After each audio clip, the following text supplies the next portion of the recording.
국민의힘 예비 후보들 돈으로 여론조사를 한 거 아니냐. 윤석열 후보의 여론조사, 대선 여론조사를 한 거 아니냐.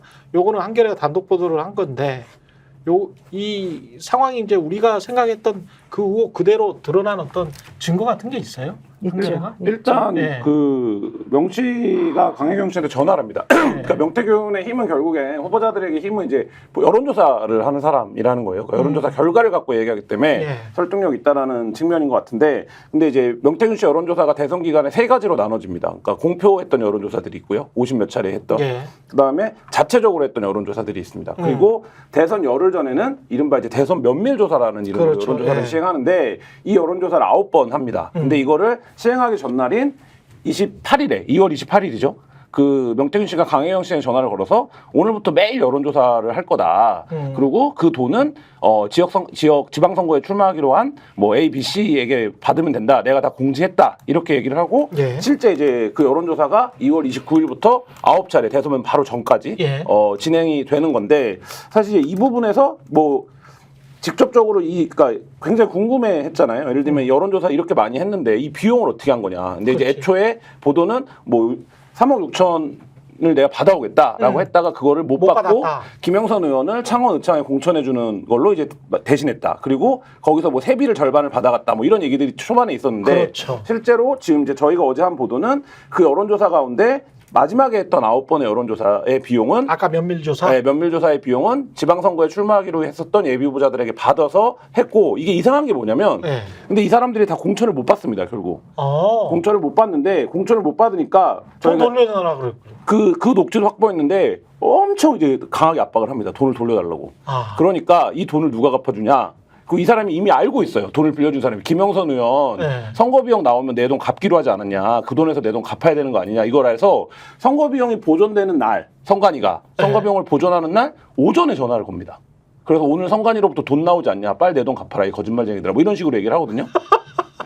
그러니까 실제로 김영선 의원이 그때 한 1억 9천여만 원 정도 선거비용을 썼는데, 네. 그중에 3천씩을 떼다가 이 두 명, 그러니까 그 여론조사 비용을 댄 두 명에게 돈을 갚아줍니다.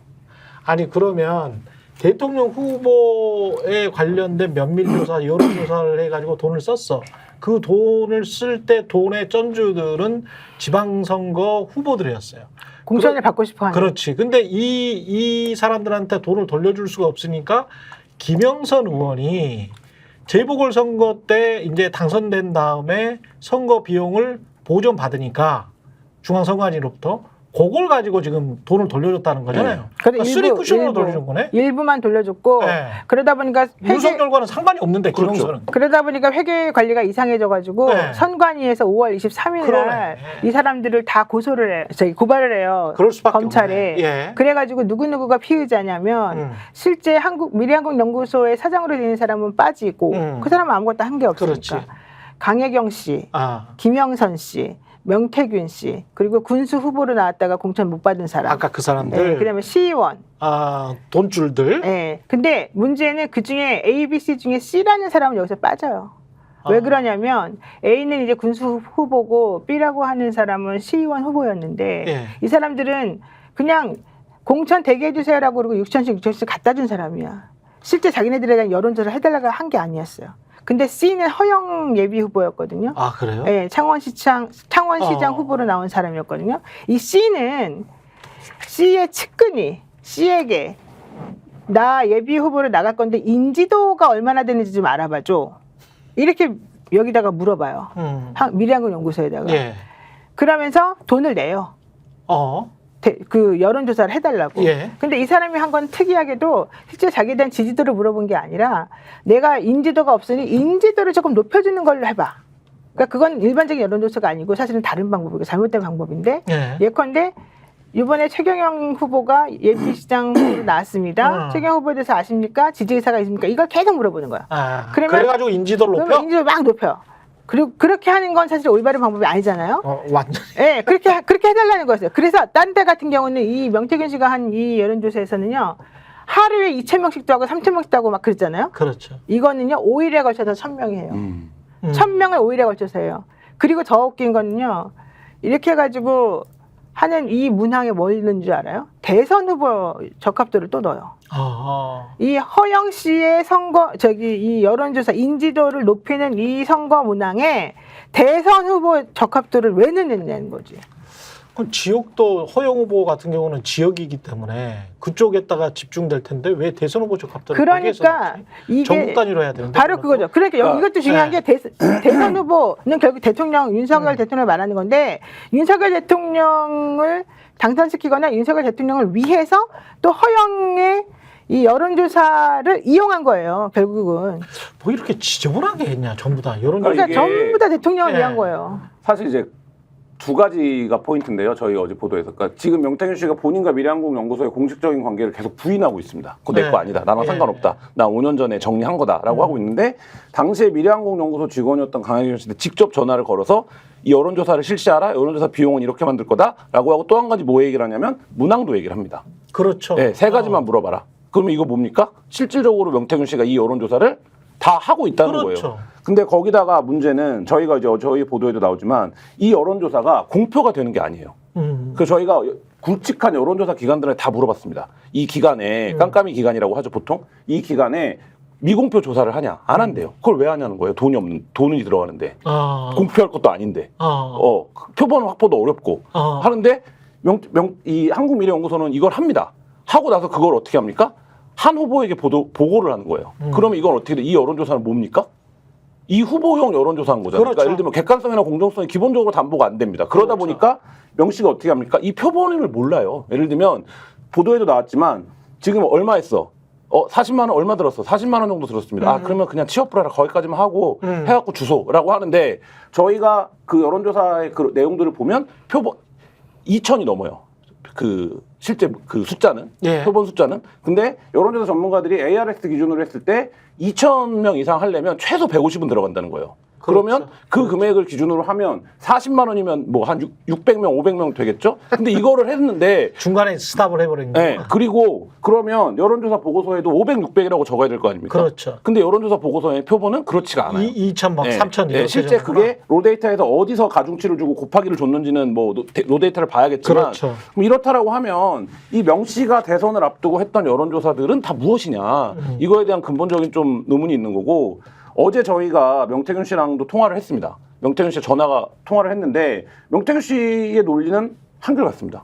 그 돈이 나를 거쳐간 게 아니지 않냐. 난 그 돈에서 10원 한 장 가져간 게 없다. 그래서 우리가 돈을 받아오라고 직접 지시를 하지 않았냐라고 하면 돈을 받아오라고 했으면 돈을 받을 게 있으니까 받아오지 않았겠냐 이렇게 얘기를 하거든요. 그게 무슨 얘기냐면 미래한국연구소의 소장과 이들이 차용증을 썼다는 거예요. 그렇기 때문에 차용증을 썼기 때문에 돈을 받아오라고 했다라는 이제 논리인데 그냥 대출로 이제 처리를 해가지고 그런 식으로 빼오는 거구나. 네, 근데 문제는 선관위가 이걸 이상하게 여겼습니다. 예. 당연히 이상하게 여겼고 공보물 집행에 관련한 문제도 제기합니다. 이게 공보물이 뭐냐 있냐 없냐 이렇게 됩니다. 5월 달에 인지를 했어요. 선관위가 자체적으로 쭉 조사를 해나갑니다. 그러다가 이건 안 되겠다 해서 검찰에 넘긴 게 저희가 파악하기로 11월, 12월 그 무렵입니다. 그러면 이게 지금 검찰에 들고 있었던 지가 얼마 된 겁니까? 그렇죠. 이 오랜 기간 동안 이것도 마찬가지로 검찰이 가지고 있으면 주물럭주물럭 하면서 저 윗선까지는 안 올라가겠네 어차피. 그럴 수 그냥 있고요. 강혜경 씨만 그냥 M1 사람만 잡을 수도 있겠는데. 그럴 수 있고요. 네. 지금 김한 기자가 이제 어제 그 기사를 썼잖아요. 네. 명태균 씨가 난리를 쳤습니다. 김한 기자에게. 네. 네. 너 그 허위 사실이나 조금이라도 이상한 거 쓰면 내가 가만 안 둔다. 다 고소한다. 네, 이렇게 얘기했고요. 그다음에 여기서 중요한 거는 자기는 결제한 거 하나도 없다. 이거 전부 다 김땡땡이 한 거다. 그 사람이 바로 미래한국연구소의 대표고 차용증도 다 그 사람이 쓴 거다. 이렇게 말했어요. 예. 근데 정작 그 당사자인 김땡땡 씨는 무슨 소리냐. 난 돈 받은 거 하나도 없고 돈 어떻게 오고 간지도 모르고 이 내용 자체를 모르는데 나는 법인 인감이고 법인 관리 통장이고 하나도 본 적도 없고 그거는 전부 다 명태균의 지시를 받아서 강혜경이가 집행을 한 것이고 그 내용이 어떻게 들어간지조차도 나는 모른다. 그렇기 때문에 이번에 작년에 선관위에서 이 문제가 됐을 때 나는 피의자로 지금 되어 있지도 않다. 이렇게 얘기해요. 그렇기 때문에 지금 이제 김한 기자가 말하는 것처럼 그 명태균 씨의 주장을 얘기를 해준 거잖아요. 네. 그 명태균 씨의 기자가 그 내용이 사실 안 맞고 네. 그 명태균 씨의 주장이 안 맞는다는 큰 증거는 강혜경 씨가 검찰에 제출한 녹취록들이 쫙 있어요. 그 녹취록에 다 나온다는 거예요. 명태균 내 씨가 말이 맞죠, 네. 내 말이? 지금 어떤 폭로라고 해야 될까요? 그 폭로는 딱 멈춰버린 것 같네요.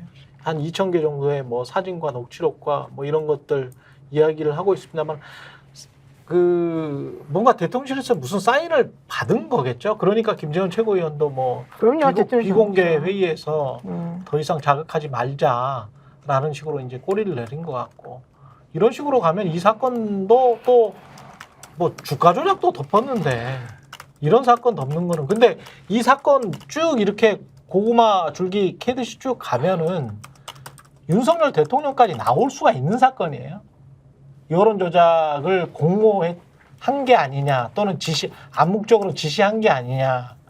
그러니까 이거는 계속 보고를 받으면서 어제도 신인수 변호사가 얘기했지만 공모를 했으면 당연히 공직선거법, 정치자금법 위반인 거고요. 몰랐다라고 하더라도 그거를 여론조사를 무상으로 제공받았으면 정치자금법 위반인 거고요. 그다음에 그거를 대통령이 되기 전에 수뢰했다라고 보면 사전 수뢰죄가 되는 거거든요. 그 비용을 본인이 이제 직접 변제한 게 아니기 때문에 그러니까 이거는 어떻게 하더라도 그러니까 그래서 그게 중요한 건데 수사를 통해 밝혀져야겠지만 명태균 씨가 그거를 윤석열 대통령 그 통화 녹취상에는 있습니다. 뭐 자꾸 갖고 오라고 한다. 윤석열 아침마다 보고해야 된다. 녹취가 있는데 실제로 그게 윤석열 후보를 위해서 쓰였다라는 것이 되면 어떤 관계였던 알았건 뭐 방조했건 아니면 몰랐건 상관없이 위법성 소지를 피해갈 수 없죠. 스픽스는 말하는 언론입니다. 대세는 유튜브, 그중에서 스픽스. 좋아요, 댓글, 구독, 알림 설정. 여러분이 저희를 사랑해 주시고 우리가 여러분을 사랑하는 4가지 방법입니다.